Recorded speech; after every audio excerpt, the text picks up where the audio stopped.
Good evening. Thank you for joining us. You're with me, David Kagina, and with me is Embakasi East Member of Parliament, Babu Owino. Welcome to the show. Asante Babu for creating time for us. Thank you, Devi. Mambo ikoaje? Mambo salama kabisa. Shukran. Sasa top saizi ni BBI. Yes. We have BBI on set to be tabled in Parliament. Yes. How are you going to receive it, you guys? How are you set for it? Actually, for us, we are more than ready for the BBI. The fact that signatures had been collected and it met the threshold, in fact, it was over and above the required threshold by IBC. That was showing a vote of confidence for the BBI. And then it went to the county assemblies, it was equally passed. Then now coming to National Assembly, which consider it passed as we speak, because there's nothing that is going to make that BBI be stopped at the National Assembly. Set. Everything is set and BBI is going to pass. And after that, we'll go to the people to decide, of which I know that the people will decide on a positive note for the BBI to pass. And let's expect a new constitutional dispensation.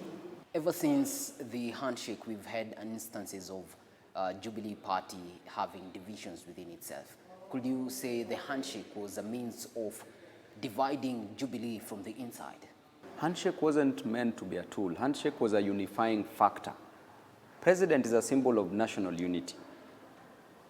And the president invited many leaders uniting. Kalonzo is in it. Gideon Moi in it. Wetangula in it.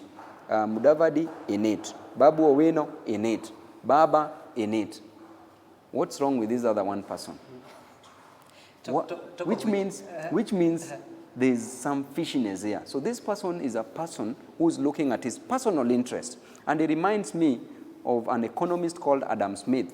He wrote a book called Wealth of Nations.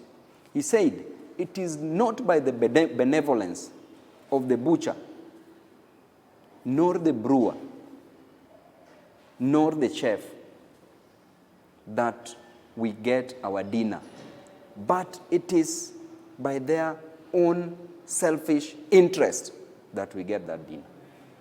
On your social media, Babu, you posted a lineup for 2022 elections, and you seemed very sure about it. Is it informed? How informed is your list? Don't call me a prophet of doom. You may find out that this thing will eventually work the way I said it. And actually, Baba is going to be the President of the Republic of Kenya in 2022. Uhuru is going to be the Prime Minister. Kalonzo, Mudavadi, and Gideon Moi, they are going to be Deputy President and Deputy Prime Ministers. Deputy Prime Minister position. Babu Owino is going to go to Embakasi East unopposed in 2022. Still in the seat of the Member of Parliament. Member of Parliament, unopposed. Then will be appointed a minister in that next government. Which ministry do you think, Babu, you're viable? I'm overqualified for any ministry. When it comes to politically, overqualified. Academically, way overqualified. First class honors in actuarial science, masters in actuarial science, second class upper division in law, masters in law, and 6 diplomas. See, that is overqualification. Nikiongeza na birth certificate. Niongeze na birth certificate, driving license. Si hiyo niko overqualified jamani. There has been complaints about the rising cost of living. Currently, some attributing it to debt. How viable is this? The country is depressed. What do we need to do to inject more money in the system? Problem could be some leaders in the country. Borrowing is not a problem, but you are borrowing it for what purpose?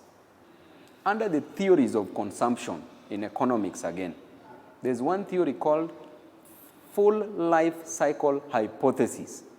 Now, this theory dictates that throughout your life, so at your 20s, you know that there are certain things that you'll be enjoying as time goes by. By the time you reach 60, 70, there are also things that you ought to have enjoyed at 60 that you should not enjoy at 20. So the financial institutions came up with a model and said that at 20s, when you are earning at 20s, can we make you enjoy what you ought to have enjoyed at 60, but while at 20, by giving you things like mortgage, so that with the mortgage, that house you can only buy it with a salary at 60 or 70 years. But they bring it close and tell you that with the salary that you have now, you can be paying it kidogo kidogo until you finish your mortgage. So which means what you ought to have enjoyed at 60, you are enjoying it still now. So there is no problem of borrowing from the future and enjoying it now. Okay? Won't the future suffer? The problem, the future will only suffer if it is misused, pilfered, defrauded, misappropriated. But you will enjoy it as we speak if at all it is brought to you and you enjoy it and pay it in future. You will not even feel that effect if at all you are enjoying it in the right way. President Uhuru Kenyatta himself has confessed that Kenya is losing around 2 billion per day to corruption. With the borrowing, don't you think we are filling a bucket that is leaking on this other end? That is why I told you that the issue could be leadership, not the borrowing. So because the president is also aware, and I know is putting up measures and ways to deal, to curb those people who are stealing, who are defrauding money from Kenyan citizens. Are elections free and fair in Kenya? What do you think? Tell me, Babu. Elections in Kenya, depending on which level, there's the MCA level, some are fair. Members of parliament, some are fair. Governors, some are fair. Presidential, some are... ever since I started voting, it has never been fair, although it is free.